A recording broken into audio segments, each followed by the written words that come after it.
Davante Adams requests trade amid Raiders coach's controversial social media activity. The drama surrounding the Las Vegas Raiders intensified this week as All-Pro wide receiver Davante Adams reportedly requested a trade. This development follows head coach Antonio Pierce's apparent endorsement of a potential trade via a social media like, which raised eyebrows. Social media sparks trade talk. The situation began when Pierce liked an Instagram post from Sports Illustrated that suggested Adams might have played his last snap for the Raiders. The post speculated that the team was looking to trade Adams, believing they could gain value since their playoff hopes appeared dim. After this incident, Adams informed the Raiders of his desire to be traded. According to NFL Network's Ian Rapoport, the Las Vegas Review-Journal reported that the team is now growing open to the idea of trading him and has begun reaching out to gauge interest from other teams. ESPN's Adam Schefter indicated that the Raiders would consider a deal involving a second-round pick and additional compensation. Adams addresses the situation. On Tuesday, Adams participated in an interview on Kay Adams' Up and Adams show, where he discussed Pierce's social media activity. He revealed that he had not heard from Pierce regarding the situation. "I haven't heard from him. I haven't talked to him. I don't really know exactly what that was about," Adams said, acknowledging the chaotic nature of social media. He expressed a desire to keep his focus on his game, saying, "I just keep my head down and keep doing my thing." Despite the turmoil, Adams emphasized his commitment to staying professional amid the uncertainty, dismissing the distractions as part of the league's drama. Ongoing drama in Las Vegas. This unfolding situation adds to a turbulent season for the Raiders. Pierce has faced scrutiny since taking over as head coach, including controversial comments about business decisions made by players after a heavy loss to the Panthers. Although he later apologized for those remarks, his recent actions regarding Adams suggest a deeper rift within the organization. As of now, neither Pierce nor the Raiders have publicly addressed Adams' trade request or the implications of the social media post. With the season still young, all eyes will be on how this situation develops as the trade deadline approaches. NFL Week 4 Power Rankings. Who's number 1 a month into the season? If we only look at results from the first 4 games, it's hard to argue against the Minnesota Vikings as the best team in the NFL. With a perfect 4-0 record and impressive victories over top contenders like the 49ers, Texans, and Packers, the Vikings have outperformed expectations. Sam Darnold is emerging as a potential MVP candidate, and their plus 57-point differential dwarfs the Kansas City Chiefs plus 2-0, despite the Chiefs also sitting at 4-0. However, history matters. The Chiefs, entrenched in a dynasty, reclaim the top spot in this week's rankings, even if the Vikings have showcased more dominance thus far. Here are the power rankings after Week 4. 1. Kansas City Chiefs, 4-0. Even after losing Rashee Rice, the Chiefs continue to prove their resilience. They remain the standard in the NFL. 2. Minnesota Vikings, 4-0. While the Vikings need to improve their fourth quarter focus, their strong start has positioned them well this season. 3. Buffalo Bills, 3-1. Despite a loss to the Ravens, the Bills remain a top contender, facing a challenging matchup against the Texans next. 4. Detroit Lions, 3-1. Jared Goff's nearly perfect performance highlights the Lions' offensive prowess, though defensive concerns linger. 5. San Francisco 49ers, 2-2. Brandon Ayuk's underwhelming start raises concerns, but the 49ers still have plenty of talent to turn things around. 6. Baltimore Ravens, 2-2. With Derrick Henry boosting their ground game, the Ravens can adopt a more versatile offensive strategy. 7. Houston Texans, 3-1. C.J. Stroud continues to impress, leading the Texans to a thrilling victory without key offensive players. 8. Tampa Bay Buccaneers, 3-1. After a tough loss to the Broncos, the Bucs look to bounce back with a solid start to the season. 9. Philadelphia Eagles, 2-2. Inconsistent performances highlight the Eagles' flaws as they head into their bye week, needing to regroup. 10. Seattle Seahawks, 3-1. Despite the loss to the Lions, Seattle's offense remains strong, and their defense will improve once key players return. 11. Green Bay Packers, 2-2. The Packers face an uphill battle in the NFC North, especially with their current record trailing the Vikings. 12. Washington Commanders, 3-1. The Commanders have shown remarkable scoring efficiency, with rookie Jaden Daniels leading the charge. 13. Pittsburgh Steelers, 3-1. The Steelers' offense finally came alive, but they need to sustain this momentum moving forward. 14. New York Jets, 2-2. The Jets' struggles were evident in their recent game against the Patriots, raising concerns about their offensive consistency. 15. Dallas Cowboys, 2-2. Despite a lackluster win against the Giants, the Cowboys still have time to find their rhythm as the season progresses. 16. New Orleans Saints, 2-2. The Saints suffered a tough loss to the Falcons, but their overall performance suggests they can remain competitive in the NFC South. 17. Atlanta Falcons, 2-2. The Falcons have narrowly avoided disaster and need to improve quickly as they face the Buccaneers next. 18. Chicago Bears, 2-2. DeAndre Swift's resurgence has been crucial for the Bears, helping to alleviate pressure on Caleb Williams in their recent victory. 19. Cincinnati Bengals, 1-3. The Bengals secured a win but lack the impressive performance they need to build momentum heading into a critical matchup against the Ravens. 20. Indianapolis Colts, 2-2. Joe Flacco's efficient play raises questions about Anthony Richardson's effectiveness, particularly following his struggles. 21. Los Angeles Chargers, 2-2. Despite injury woes, the Chargers showed promise in a close game against the Chiefs, particularly with rookie Ladd McConkey stepping up. 22. Las Vegas Raiders, 2-2. Upcoming games against the Broncos, Steelers, and Rams are winnable for the Raiders, who need to prove their playoff potential soon. 23. Denver Broncos, 2-2. Pat Surtain's standout play has been a highlight for the Broncos, who are finding their rhythm on defense. 24. Arizona Cardinals, 1-3. With just 27 points over the last 2 games, the Cardinals' offense is struggling, and Kyler Murray hasn't been able to elevate the play. 25. Los Angeles Rams, 1-3.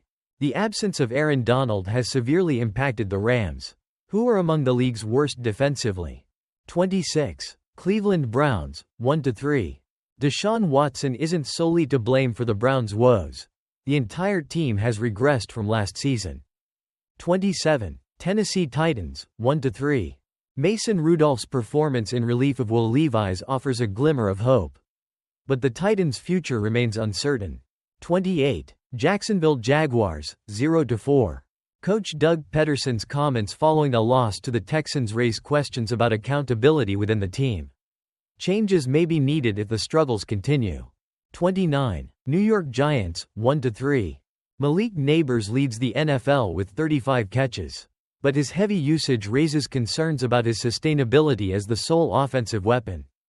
30. Miami Dolphins, 1-3. Mike McDaniel's efforts to innovate are stymied by a lack of competent quarterback play, leaving the Dolphins in a tough spot. 31. Carolina Panthers, 1-3. Despite a loss to the Bengals, the Panthers' offense showed signs of life with Andy Dalton under center. They'll need to build on this competitiveness. 32. New England Patriots, 1-3.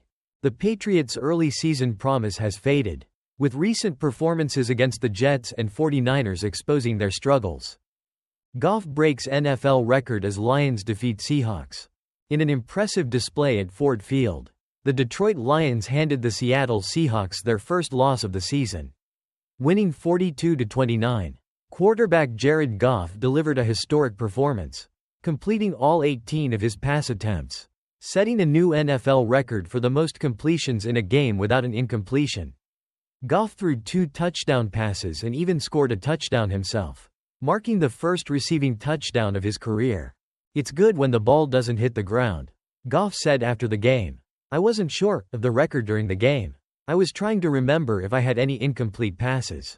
I couldn't quite tell, but I knew I had a chance." The victory improved both teams' records to 3-1. The Lions built a strong lead, going into halftime at 21-7. Thanks to 2 rushing touchdowns from Jahmyr Gibbs and another from David Montgomery. Although the Seahawks fought back, closing the gap, Goff responded with a 70-yard touchdown pass to Jameson Williams to extend the Lions' lead to 35-20 heading into the fourth quarter.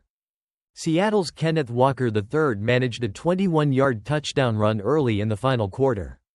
But Goff sealed the game with another touchdown pass to Amon-Ra St. Brown shortly thereafter. In a creative play earlier in the game, St. Brown even threw a touchdown pass to Goff.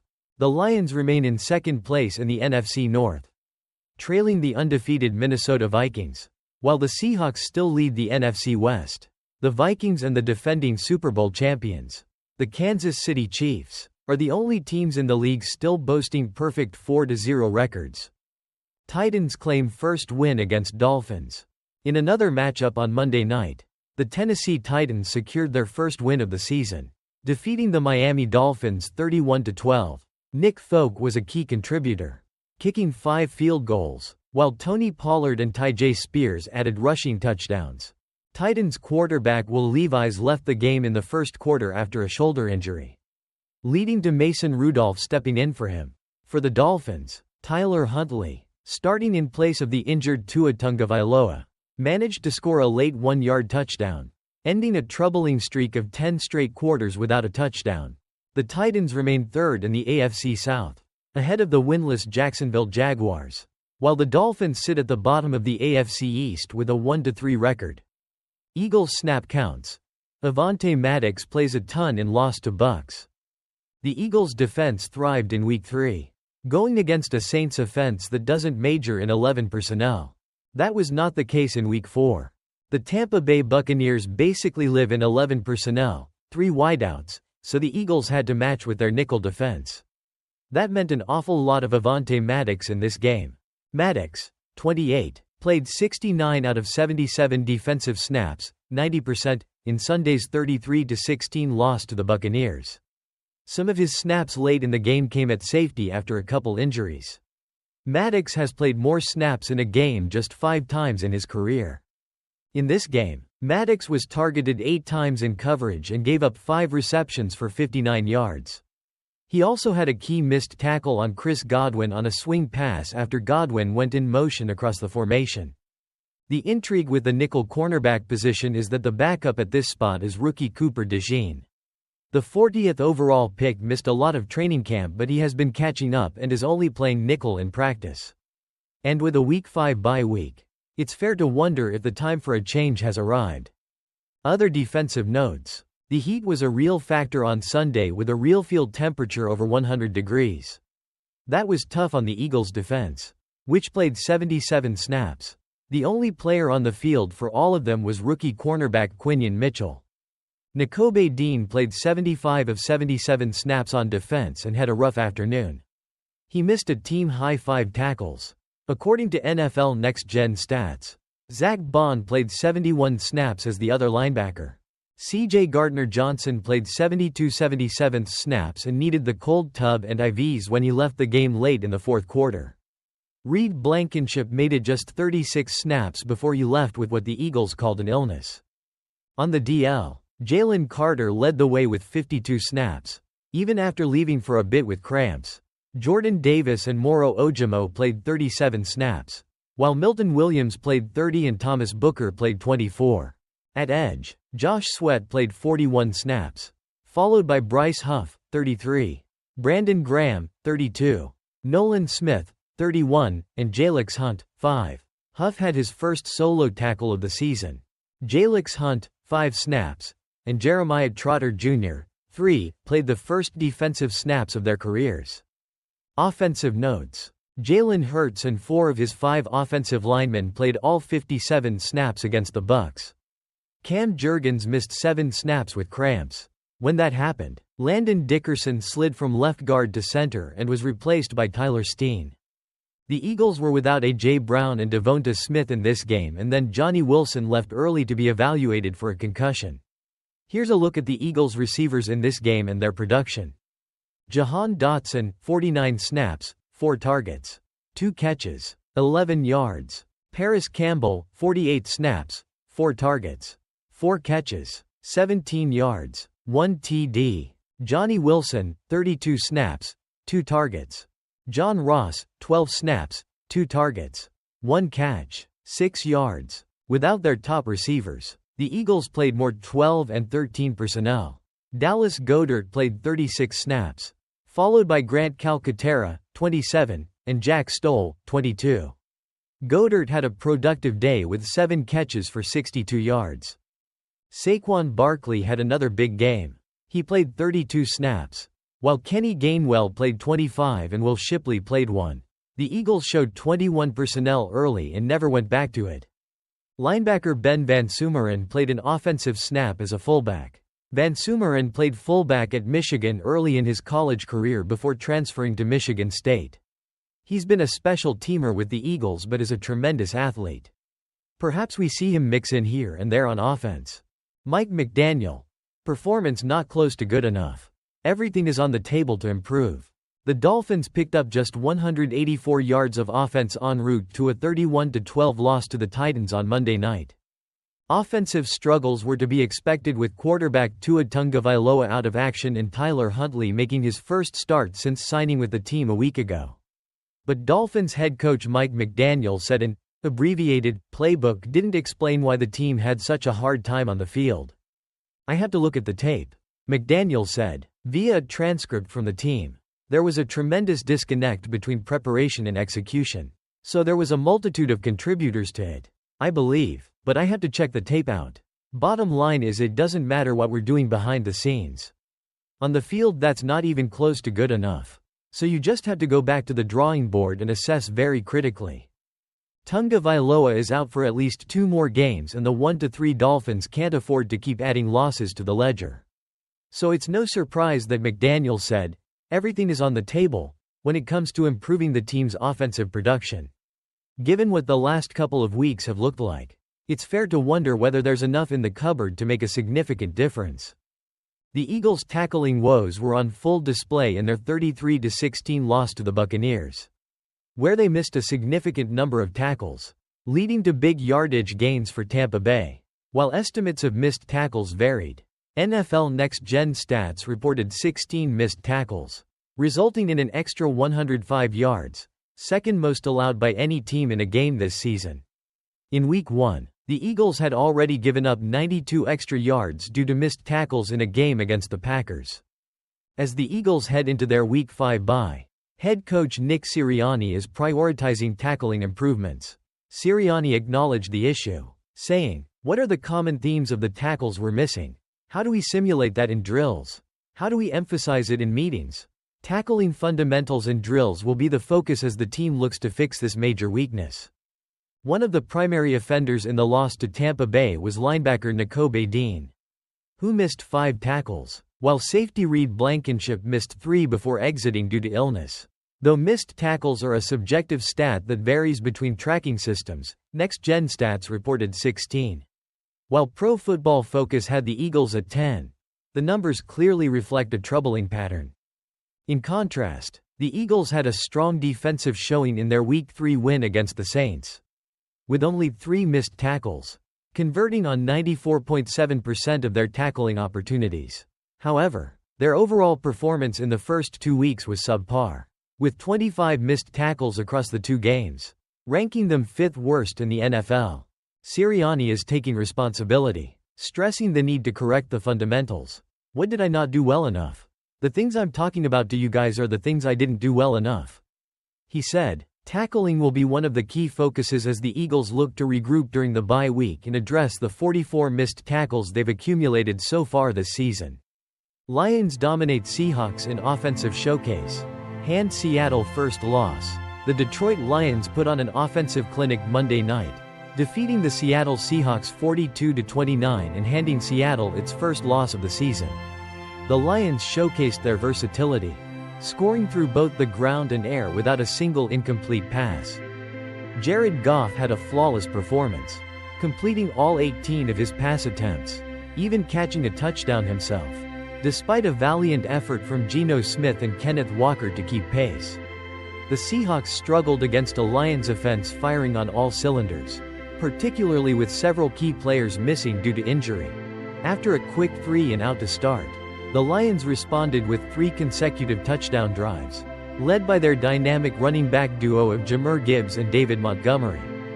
Gibbs sparked the first drive with a 20-yard run, while Montgomery capped it with a 1-yard touchdown. The Lions quickly established a commanding 21-7 lead. The Seahawks opened the third quarter with a touchdown, narrowing the gap to 21-14. But the Lions quickly showcased their firepower. Montgomery made an impressive 40-yard catch and run that set up Goff's first career touchdown catch. On a trick play, Goff handed off to Amon-Ra St. Brown, who then tossed a perfect pass to Goff in the end zone, extending the lead to 28-14. Seattle answered with another touchdown, but Goff responded with a spectacular 70-yard touchdown pass to Jameson Williams, pushing the lead to 35-20. Walker managed to score again, bringing Seattle within 8 at 35-27 early in the fourth quarter. However, Goff sealed the game with his second touchdown pass to St. Brown, making it 42-27. Goff's final stats were remarkable: 18 completions on 18 attempts for 292 yards and 2 touchdowns. He was unaware of his perfect game until informed by ESPN's Lisa Salters post-game. "I wasn't sure," Goff admitted, "but I knew I had a chance." The Lions finished with a team total of 19 completions on 19 attempts, thanks to St. Brown's touchdown pass. Gibbs led the ground attack with 78 yards and 2 scores, while Montgomery contributed 80 total yards and a touchdown. St. Brown had 6 catches for 45 yards and a touchdown, and Williams made a big impact with 80 yards on just 2 receptions. While the Seahawks outgained the Lions in total offense, 516 yards to 389, their efficiency paled in comparison. Smith threw for 395 yards, but the Lions averaged a staggering 7.8 yards per play and didn't turn the ball over. Showcasing their precision, Seattle was missing several key defensive players, including Byron Murphy III and Leonard Williams, which hindered their ability to contain Detroit's explosive offense. The Seahawks will look to regroup as they prepare for a matchup against the New York Giants next Sunday. Meanwhile, the Lions will enter their bye week with a strong 3-1 record and momentum heading into a showdown with the Dallas Cowboys in Week 6.